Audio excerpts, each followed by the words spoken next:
and welcome back to the Anti-Diet Club podcast. Thank you for coming back and joining us. We have an awesome guest. I am in love with our new guest. We had the pleasure of speaking to Sabina McAllister Singwell. Even her name, right? We got into that. I was like, tell me about this name. Are you Scottish? She has a fascinating story about that. And we hit on so many great topics. We could have spoken to her for literal hours. Yeah, a whole day. I reckon we could have just carried on talking. It was brilliant. Yeah. So we covered, what did we cover? I mean, I feel like the conversation turned into a book review in the end. We need to put them in the show notes. I think we kind of referenced about 3 or 4 different books during our conversation. But we speak a lot about spirituality because Sabina is a coach. She is a certified diet recovery coach. She's a writer and a cultural critic and the founder of, get this, School of Bitchcraft. It's just awesome in the name, isn't it? The name alone is just like, yes. I read it and I was like, it's like you proper feminist vibes. I love it. I was like, I don't even need to read this bio. We are interviewing this woman. Yeah, exactly. I've been friends with her for, distantly, obviously, because she lives in Canada. But yeah, like for a couple of years, we've been sort of connected. We sort of reconnected recently and we were chatting and I was just like, I feel like you could be an awesome guest. Yeah. We have so much to talk about. We talked about body trust. We talked about pleasure and joy and reconnecting with yourself and what happens when you let go of diet culture. What kind of fills the space where you were counting calories and talking about food obsession essentially, and like body obsession. Like what goes into that space when that disappears? And she has some amazing answers to that. Yeah, she does. Her story was really, really interesting. And also we hit as well on how this work connects with feminism, with like personal pleasure, all that good stuff. Yeah. So this is I think this is one of my favorite interviews that we've done. But maybe I'm just I know we say that every we do, but you're right. It is. But this is the one.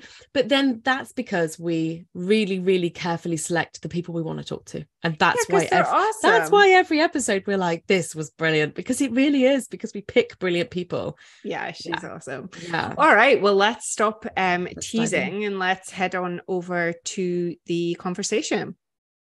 Hello and welcome to the Anti-Diet Club podcast. We are back with an episode with Sabina McAllister Singwell. She is a certified diet recovery coach, a writer and a cultural critic, and she's also a friend of mine.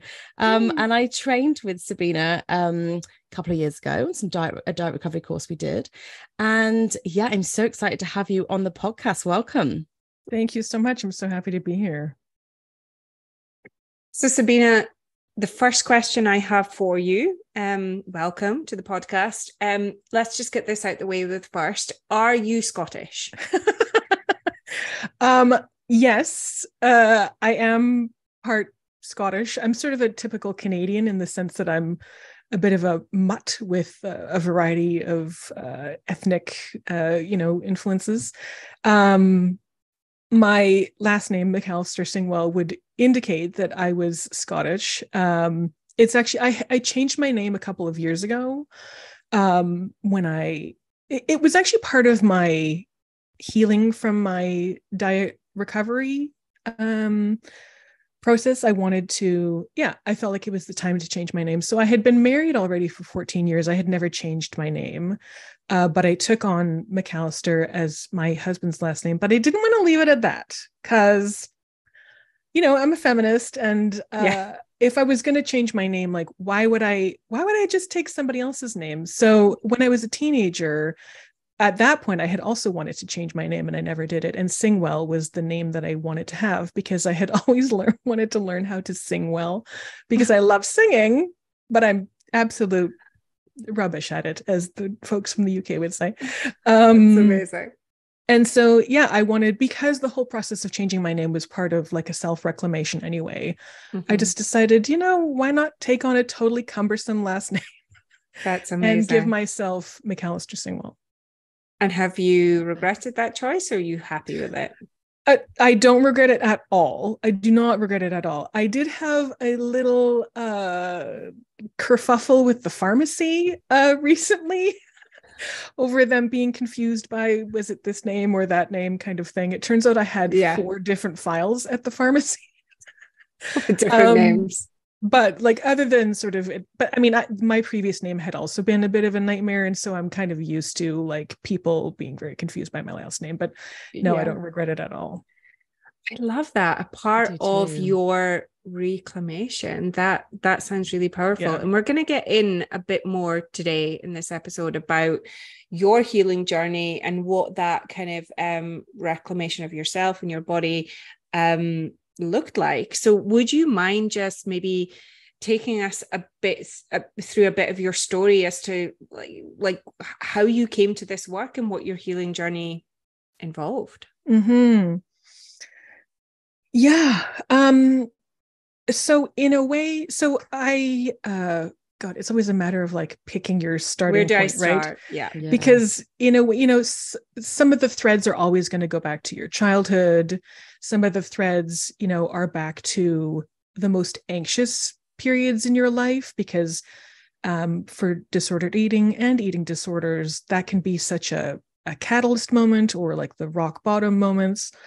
You could also start with like, on the day of my birth, I was born into diet culture, and it could start there. Right. So, right. Exactly. I think the beginning of the healing that I didn't even know was going to occur was in 2010, when Oprah had Geneen Roth on, and Geneen Roth was talking about her book, Women, Food, and God. And at that time, I'm pretty sure I identified as an atheist, and I was like, what the hell is this?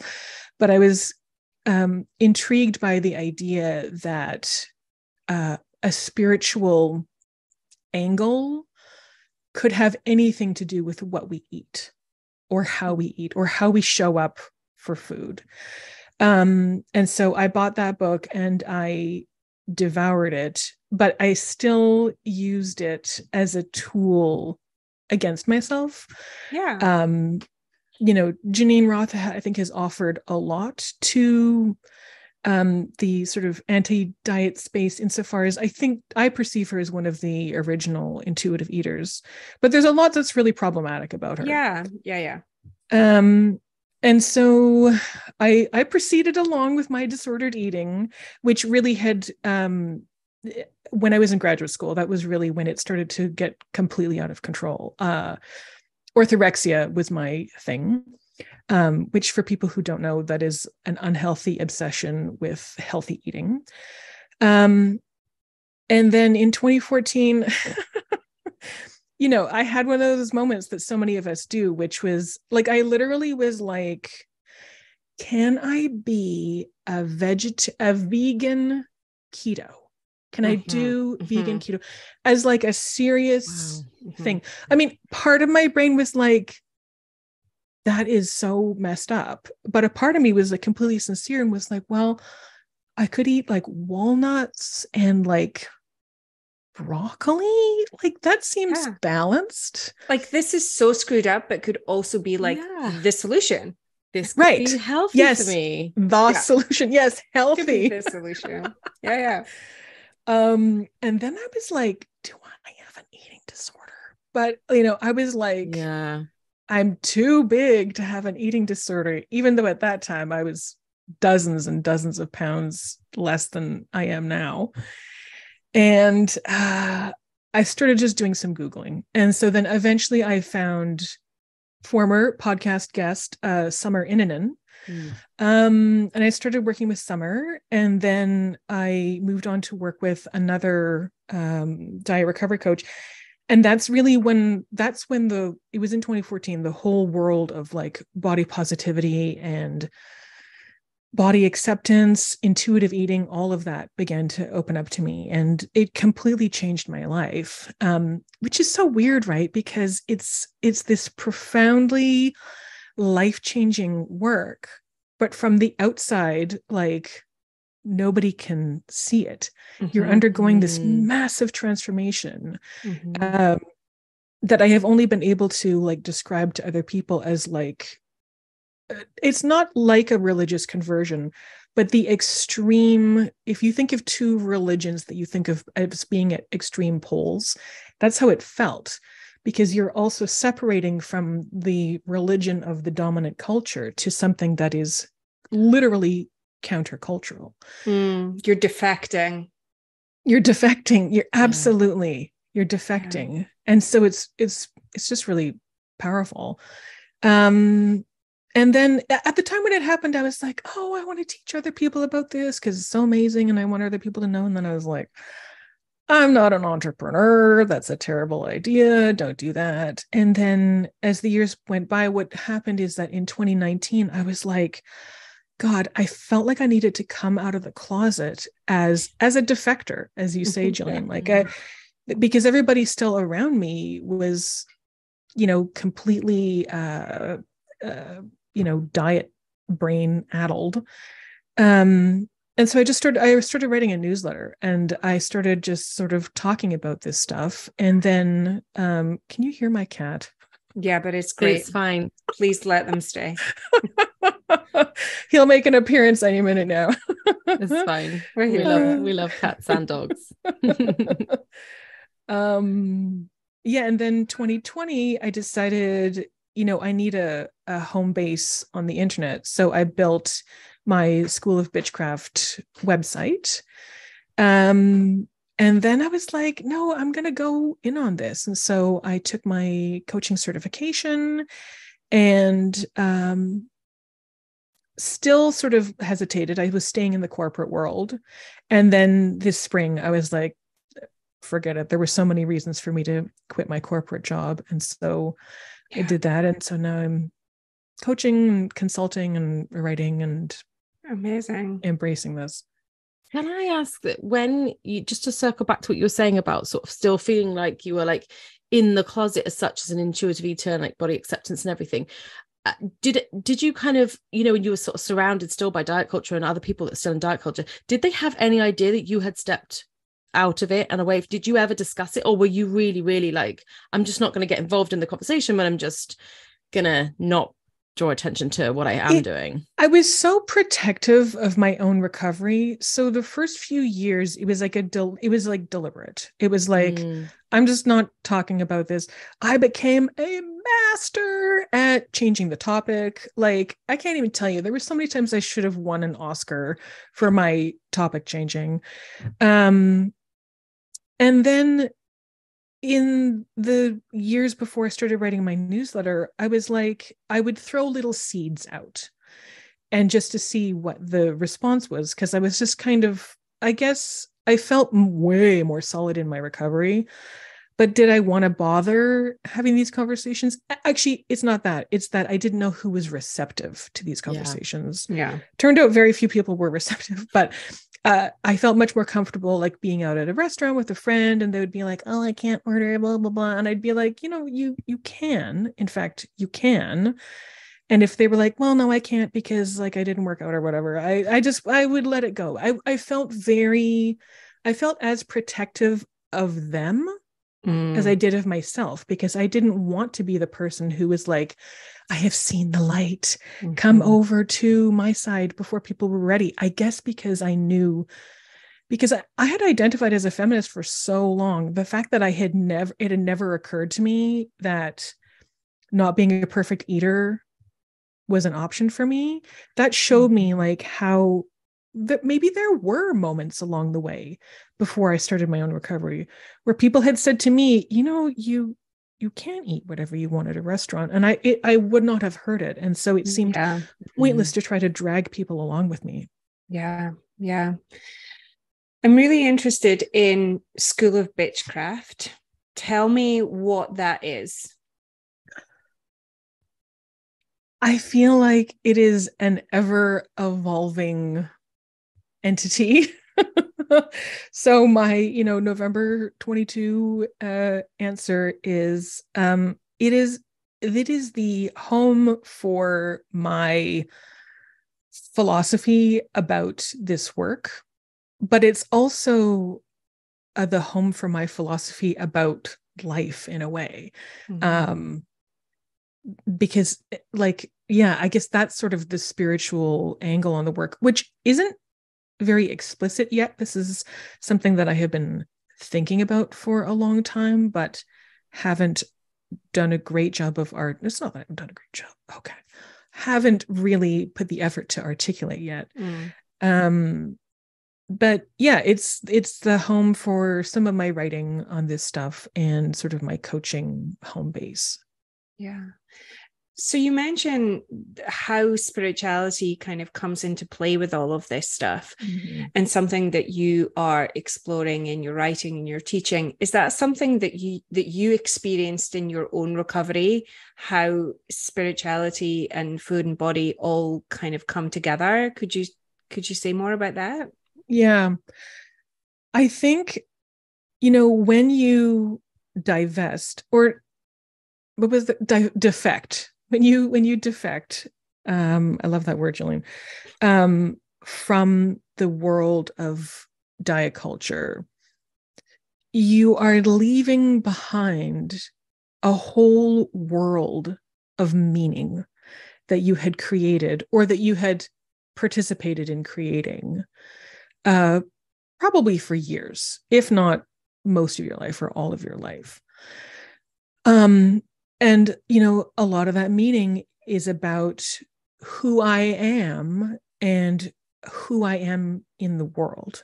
So, in my case, I got a lot of meaning, such a thin, insubstantial, floppy meaning, out of trying to be a perfect eater, trying and failing to be a perfect eater. But that was literally part of my identity, right? Which is so, it's honestly so mind-blowing when you're on the other side of this. But the idea that I eat these things, but I don't eat these things, can rise to the level of your identity and the meaning that you produce in the world. This is who I am, This is who I am. Yeah. And so when you leave that behind, you literally can be confronted. Maybe this doesn't happen to everybody else, but I felt very much confronted by, well, then do we swear on this show? Yes, we do. It's encouraged. Who the fuck am I if I'm not superior to you because you eat this and I don't? If I don't have a label to be like, oh, I don't eat that, or we can't go to that restaurant because it serves blah blah blah, or it doesn't serve blah blah. Who are you? And also, what is the world? If the world isn't a place where you find safety through your food rules, then how do you find safety, and what is the world?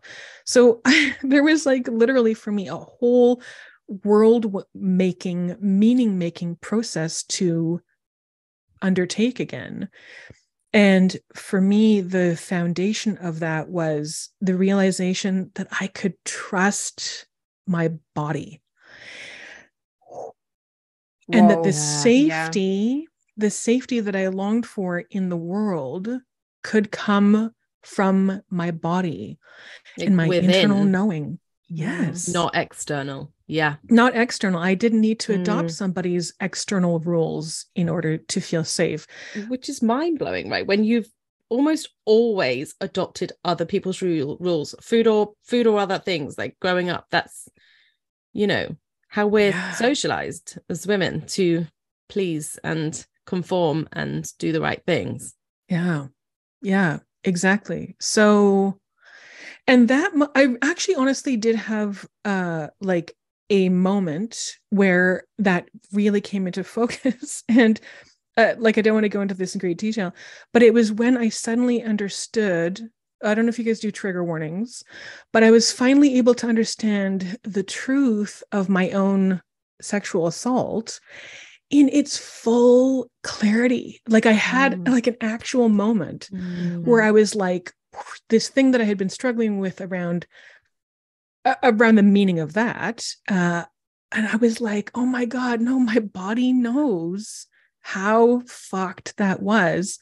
And I never would have gotten there if I hadn't recovered from my disordered eating and learned I can trust my body. My body knows, my body is number one. And all I have to do is listen to it. Yeah. Like I'm sure that wasn't easy. Like all I have to do is listen to it. Yeah. I'm sure that was a year's worth of work right there. Truly. Yeah, what I'm really hearing from you is once that sort of cloud of it's this distraction, right, of attaching so much meaning to what we eat, once that dissipates, it leaves this space that's very, very uncertain, which I think really calls into question, like, that's likely why so many of us do it in the first place, right? Yes. Dieting is at the end of the day a coping mechanism. It is the addiction, right? Food isn't the fucking addiction. Dieting is the addiction. Yes.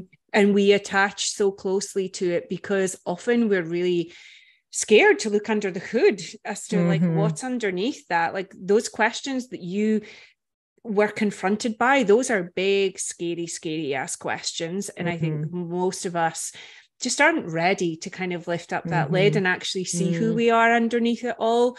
And it's so easy to stay on that, as you say, floppy surface level, because most other people are there. That's how we bond, all of it. So really, really brave work. What did you find?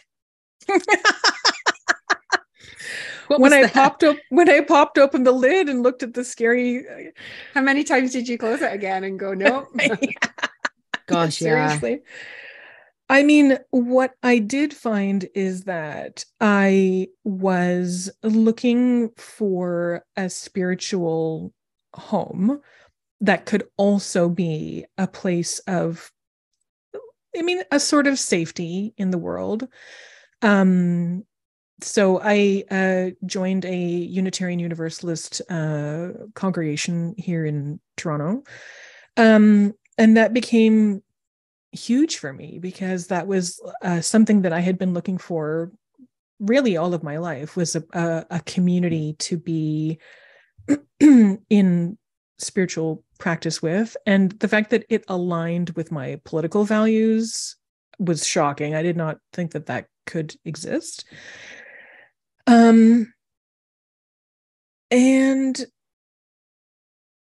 some of this stuff, I don't know if it also has to do with aging and just easing more and more into yourself as the years go by, having so little appetite and capacity for dealing with bullshit. Like, I think that that probably would have happened to me because of growing older, but also I think that having that deep body trust and letting go of the whole food thing and the body image stuff too, it strengthens that. Like, it gives you just that sense of rootedness and groundedness and perspective, I suppose, on like what's actually important in life.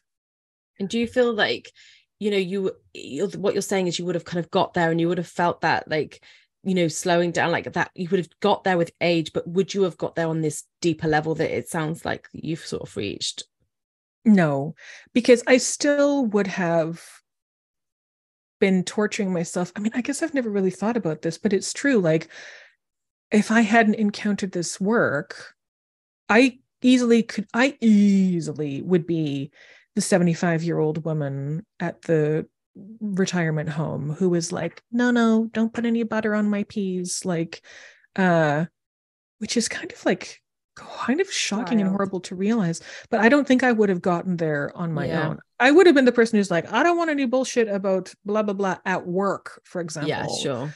But like beating up my body, like, oh, no, that's a necessary requirement for womanhood.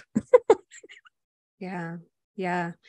And really interesting what you say about how even prior to this kind of awakening, I want to call it, you identified as a feminist, but hadn't really connected those dots in terms of, I'm assuming, you haven't said explicitly, but I'm assuming the orthorexia and control around food was a symptom of health, obviously, but tied up in body stuff too, right? So this idea that we can really have a blind spot when it comes to like body politics and feminism, it never ceases to amaze me, the spaces that I move into, and people who are clearly very feminist in many areas, but then also will talk about weight loss or surgery in the same breath. And don't get me wrong, that's like, I'm not saying that like you have to be anti-diet if you are a feminist, right? Or vice versa. I think it's more complicated than that. But I think it's definitely something to be explored, but so many people don't. And that's really fascinating to me. I think it's proof that, you know, I was just listening to your episode on shame. And I feel like it's proof, like the fact that you can be a feminist, but also still like be restricting your food or hating your body or like talking very casually about intentional weight loss. It's proof that like of how deep our inculcation into diet culture really is. And the fact that we do think that it's a requirement to participate in, I mean, this gets into the whole thing of like, you know, the addiction to dieting and the anxiety and the control. People will be in diet brain because they're looking for, in my case, safety, peace, relaxation, love, belonging, security, belonging, it's an outlet, respect. isn't it? Yeah. And so you can have the most sophisticated feminist analysis, but if you think that if you're facing loss, the potential of losing love or whatever, or never accessing love, there's no way for you to connect those dots. Like I remember, isn't there a book? I feel like there's a book called Fat is a Feminist Issue that I had been aware of. It's right here. Okay, there you go. I've actually never read it. I've always thought that I should, because I remember being aware of it, but never being in any way drawn to it, because I was like, well, I think probably I just was like, I don't really want to find that out. I don't want to know. Yeah, but also it's like the thing with these like decades old books is that the conversation has moved on, and even though that was very much of its time, right, and a very important book of its time, I only read it last year, and it is deeply problematic. Interesting. In like of, chapter 1. Oh, absolutely. From the get-go. It's like, absolutely, like, let's not diet, let's not be violent to our bodies, but still positioning thinness as, it's like, you know, it's so interesting. And it's actually interesting to read from that perspective. Like, right. Does that make sense? Yeah. Like, it's just coming into it knowing It's and the same with Geneen Roth's books, right? Like I'm glad you mentioned her work, and actually somebody who I so many of my clients refer to her work, especially the book that you mentioned. But I've actually never gone back and read them, because there is a resistance, because it's like, I know that's problematic, but also maybe to just understand it of its time and through that lens could be interesting. While we're on the subject of books, can I introduce another one? Bear with me. And I'm interested whether or not it's one that you've read, because it speaks a lot to, I think, what you're talking about in regards to spirituality. It's called The Religion of Thinness. Have you read Holy shit. No, I haven't even heard of it. No, I hadn't until this morning, and I was the same. I was like, oh my gosh, like on the very long list of books. I heard it on a podcast. It's called, it's by a woman called Michelle Lelwica, I think. The Religion of Thinness, Satisfying the Spiritual Hungers Behind Women's Obsession with Food and Weight. And which it is really, exactly what we're talking about. yeah, and it really speaks to this idea. I mean, I was trying to explain it this morning to Tamsin. I was like, so yeah, it is kind of like, it talks about dieting as this idea of access and community. It talks about dieting as this ritualistic practice. It talks about the symbolism and the guru culture of it. Like there's all these connections. And I know Caroline Dooner does a good job speaking about this kind of thing as well, about diet culture really being a cult. But what is fascinating about this book is she actually starts to talk about how she believes so many people, women particularly, fall into control around food and body is because of their disconnection from self and spirituality. In short, we don't have a life anymore, and we are not connected to who we are as human beings, who we are as a like interconnected population, and wider than that with like the universe. That's how it's positioned. And it's really, really fascinating because I know when I divorced from diet culture, I had a similar awakening of who the fuck am I? And I went from like being the dieter to then being the healthy one to then being the yoga teacher, and like ultimately now moving to like I'm an anti-diet person. It's like, what do you attach your identity to? And I've seen all these shifts, but it does call into question like, who am I? What do I stand for in this world? So and where are my people? And where are my people? Because that's what we're always looking for, isn't it? And I think, you touched on it earlier, Sabina, about, finding community of like-minded people. That is so important, especially when you're doing, you're leaning towards something that's so, anti-cultural. And it's just finding that, I think, you were talking there, Gillian, about like, you went from this to this and this. I feel like my journey was like a little bit different in terms of I just went for nothing. It was just this big empty space. And some of the things that I got drawn towards in terms of like spiritual stuff, I didn't really feel confident with anybody else kind of knowing that. Like I felt like it was like something that was a bit out there that wouldn't be accepted. And I was still in that kind of, even in recovery, still trying to be like liked, and I didn't want to lose all my friends or lose my, identity, or have my husband go, what the heck are you doing? Like, do you know what I mean? Like I was still worried about all those things, and I think there's a fear there of, people know you as a dieter.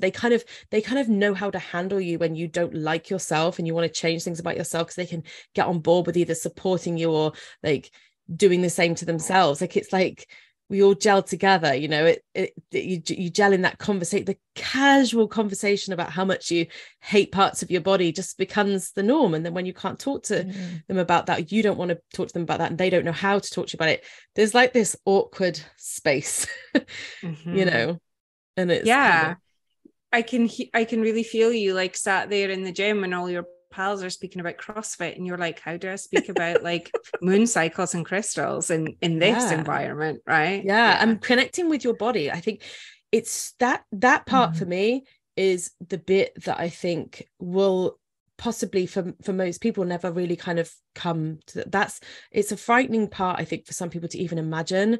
But we're disconnected from our bodies very, very young, and I definitely was. And I didn't know what it felt like to trust my own body.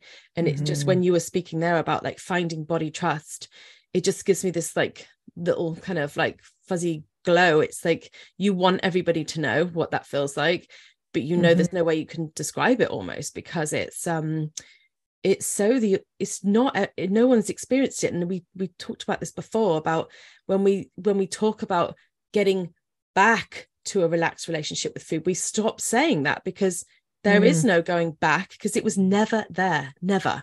Right. Yeah. Body trust, not going back to trusting your body. We never trusted our body, no matter what size we were.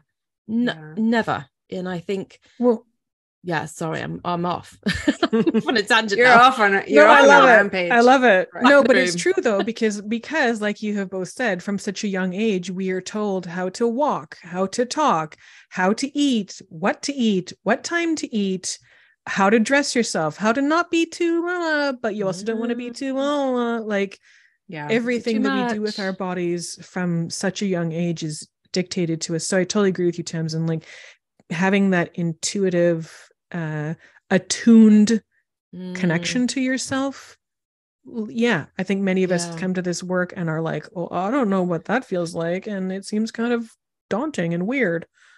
Yeah, I mean, for me, it was actually a process of like acknowledging that I'm like a living, breathing human being. Mm-hmm. And I know that sounds insane, but there's so much of our culture that like wants to turn us into fucking robots. Yeah. And so much of that is about like capitalism, right? Yeah. Like that. I was Tamsin, we were just speaking about this morning, right? I was listening to this podcast the other day, and it was I was saying it was about I think her name's Tricia Hensley from the NAP ministry, and she was talking about how our bodies are like these divine beings, these like this divine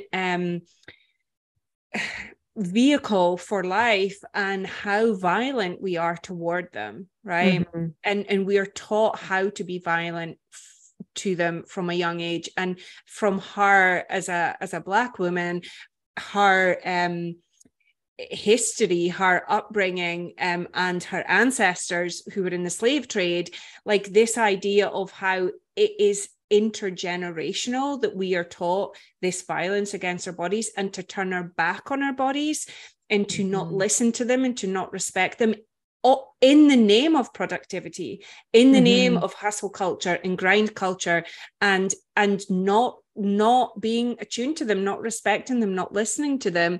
And because her organization is the NAP ministry, she was talking about how it's so essential to nap and rest in order to reconnect with our bodies, in order to find more silence or more stillness in our mind, in order to be creative and to have a more, I guess it was through the lens of social justice, in order to reimagine a different world. We need to be able to find that stillness and that rest, and to be able to regenerate, to imagine a different world. And like that spoke to me so much, because when I was caught up in diet culture, I was also the busiest I've ever been in my life, because guess what? We don't want to stop and listen to ourselves. We don't want those intrusive thoughts to take over. So we stay busy, we stay controlling of our bodies and our food. And when we slow down and rest, it's so uncomfortable, because we're confronted with ourselves. And that's what happens when we move away from dieting, right? It opens up a deeply uncomfortable space. And we're not questioning anything, are we? Because you're just so like busy. I think, kind of going inwards and taking that time and pausing helps you question things like, why do I feel that way? Why does that happen? Why does, lots of it allows things to just pop into your mind that you didn't ever have that stillness to do. Yeah. And for me, it was sort of this recognition.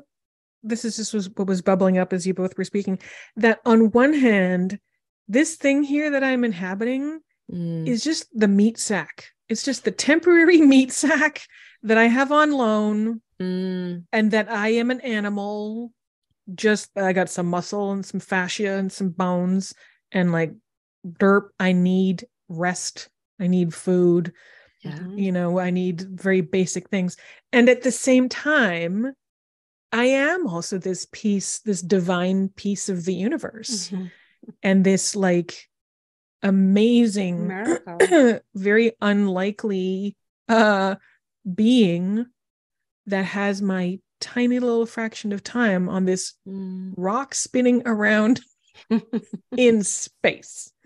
And so it's on one, it's both of these. It's like so basic, animalistic, and at the same time truly divine and awesome. Yeah. You can really hear like you when you're talking there about connecting like just out of your head, you're not, I think this diathesis just exists up here. Like everything below the neck is to be changed and challenged and completely revamped over and over and over again.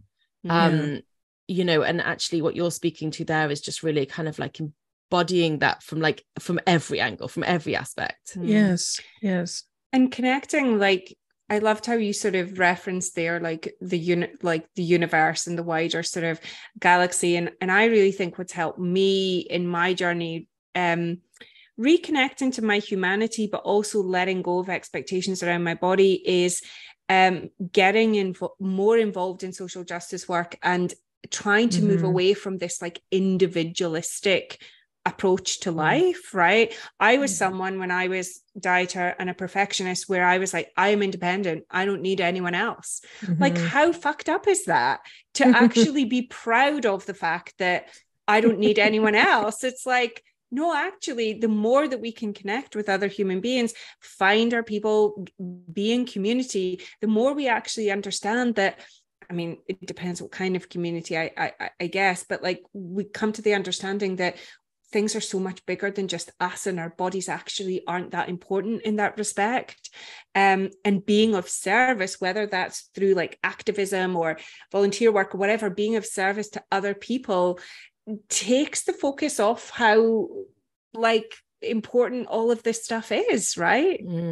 And that sense of like connectedness and community is totally about on one hand, being an animal, being a pack animal, being a being who requires other people in order for survival, and B, being a divine piece of the universe of which we all are a part and we are all interconnected.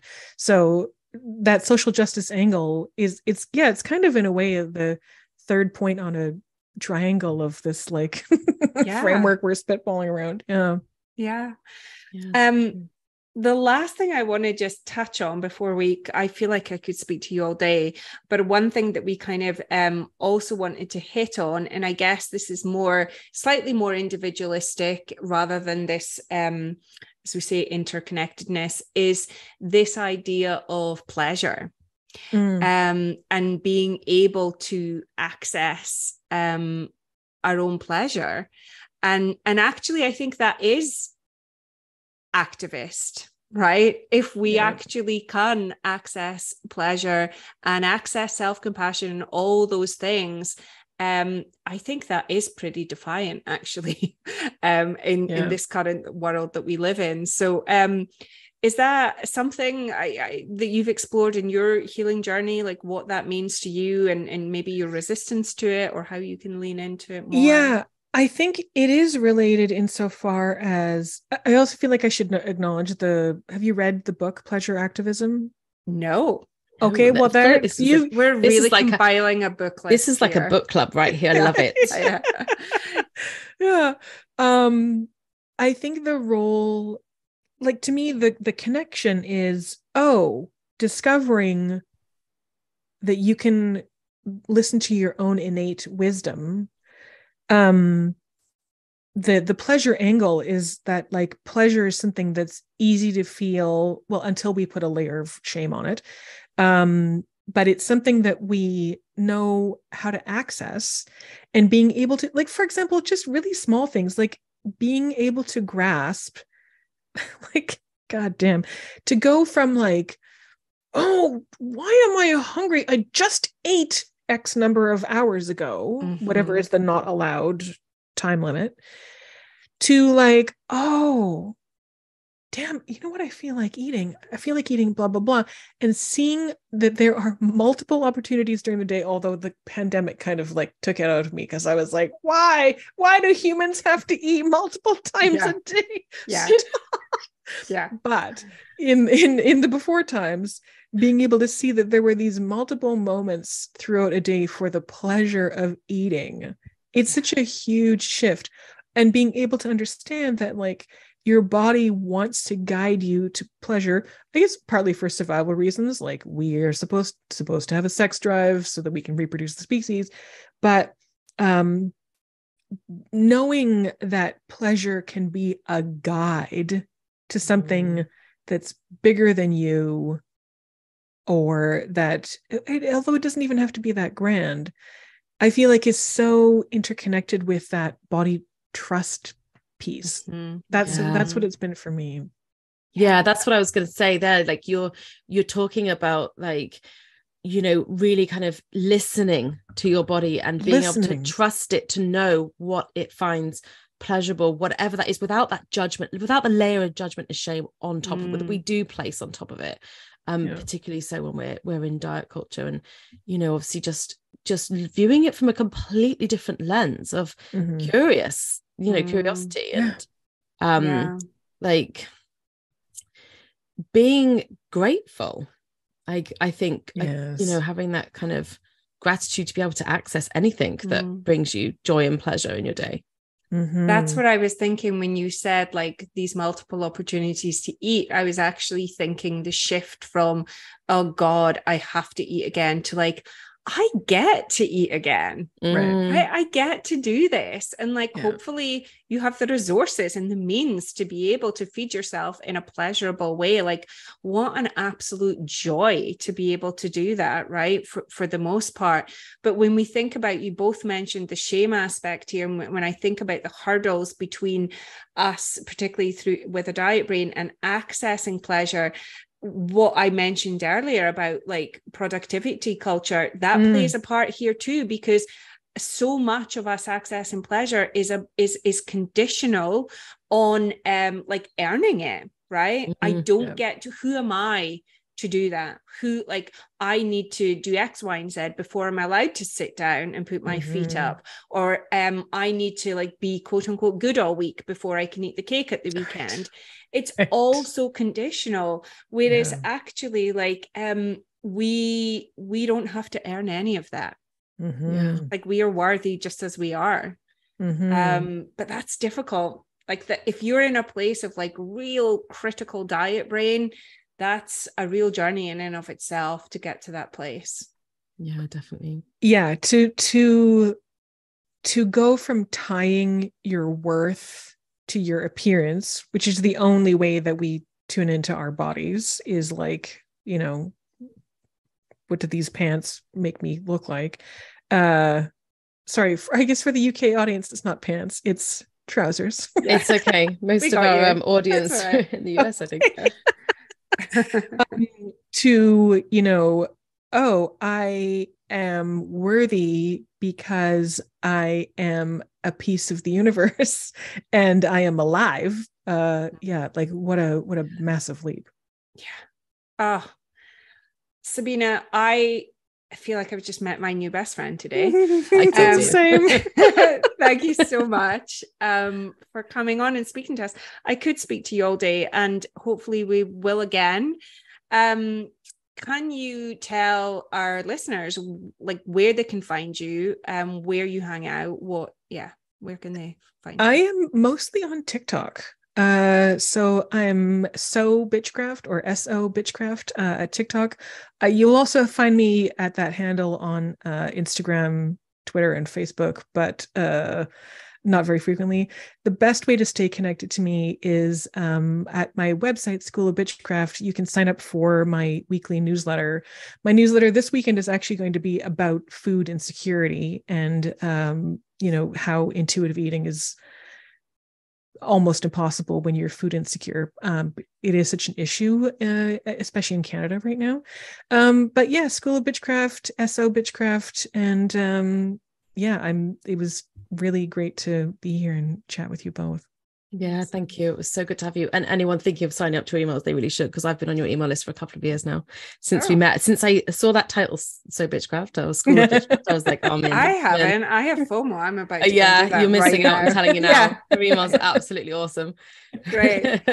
Thank you so much, Sabina. Thank you. We'll chat to you again. All right, take care. Bye.